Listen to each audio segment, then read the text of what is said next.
بسم اللہ الرحمن الرحیم۔ ناظرین، کیا آپ جانتے ہیں کہ جب آدم علیہ السلام کے جسم میں روح پھونکی گئی تو انہوں نے سب سے پہلے کیا کہا؟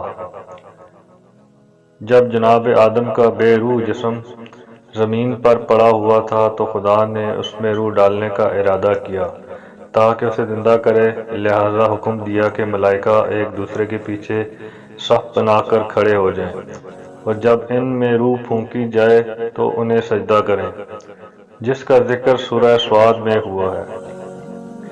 جب روح نے جناب آدم کے جسم میں داخل ہونا چاہا تو اسے کراہت محسوس ہوئی، کیونکہ اس کا تعلق مجردات کی دنیا سے تھا اور وہ خود کو اسیر نہیں بنانا چاہتی تھی، لہذا اسے کہا گیا کہ کراہت کے ساتھ انسانی جسم میں داخل ہو جا تاکہ تیرا جسم سے نکلنا بھی کراہت کے ساتھ ہو۔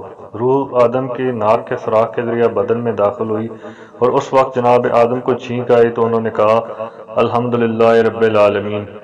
یہ وہ پہلا کام تھا جو جناب آدم نے ادا کیا۔ خدا نے ارشاد فرمایا یرحمک اللہ، یعنی خدا تجھ پر رحم کرے۔ امام جعفر صادق علیہ السلام فرماتے ہیں جناب آدم کی زبان پر پہلی مرتبہ چونکہ حمد الہی جاری ہوئی، اس بنا پر آدم اور ان کی اولاد کے بارے میں خدا کی رحمت اس کے غضب پر سبقت لے گئی۔ کیا آپ جانتے ہیں کہ شیطان نے 6000 سال عبادت کے عوض خدا سے کیا مانگا؟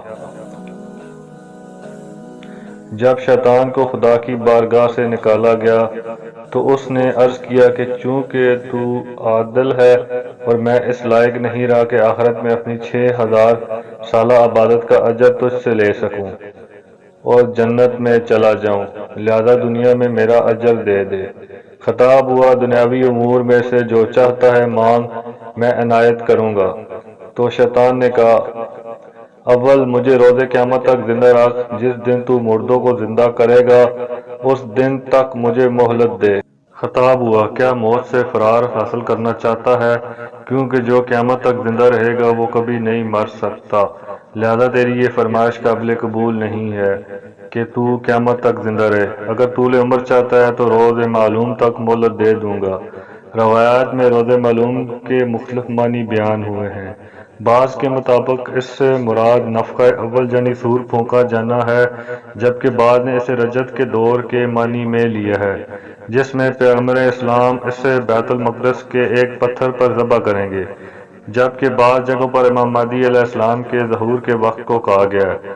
آپ اپنے اصحاب کے ساتھ مل کر شیطان کے لشکر سے نمایاں جنگ کریں گے اور آخرکار شیطان ان کے ہاتھوں سے قتل ہوگا اور واصل جہنم ہوگا۔ دوم شیطان نے عرض کیا مجھے اولاد آدم پر تسلط کا اختیار دے، میں خون کی طرح اولاد آدم کے اعضاء و جوارح میں موجود رہوں اور ان کو جس مقام سے چاہوں معصیت میں مبتلا کر سکوں۔ خدا نے قبول کر لیا۔ سوئم عرض کیا بنی آدم میں سے جسے بھی تو ایک اولاد عطا کرے گا اس ایک کے عوض مجھے 2 بچے عطا ہوں کہ جنہیں میں اس کی گمراہی پر معمور کروں۔ خدا نے اس خواہش کو قبول کر لیا۔ اسی وجہ سے شیطان جب بھی اولاد چاہتا ہے اپنی رانوں کو ملتا ہے تو اس کی رانوں کے درمیان سے بچے زمین پر گرنے لگتے ہیں جنہیں وہ لوگوں کی گمراہی پر معمور کرتا ہے۔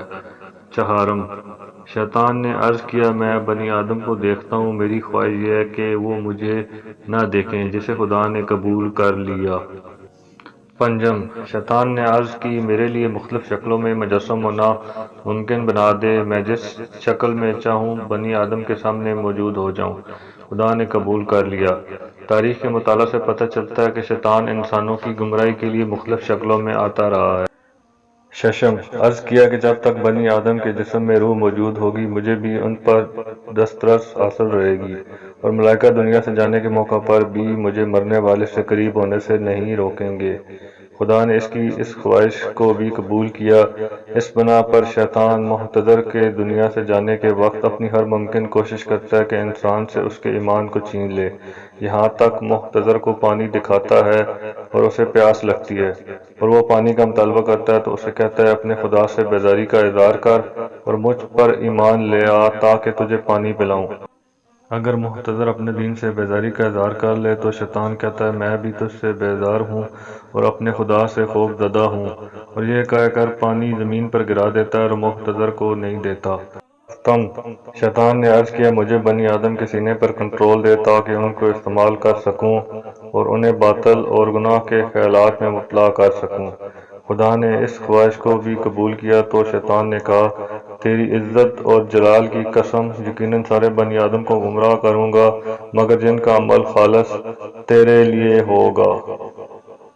ناظرین، آپ سے گزارش ہے کہ چینل کو سبسکرائب کریں اور ویڈیو کو جتنا ہو سکے شیئر کریں تاکہ آپ کی مدد سے ہم مزید ایسی ویڈیوز بنا سکیں۔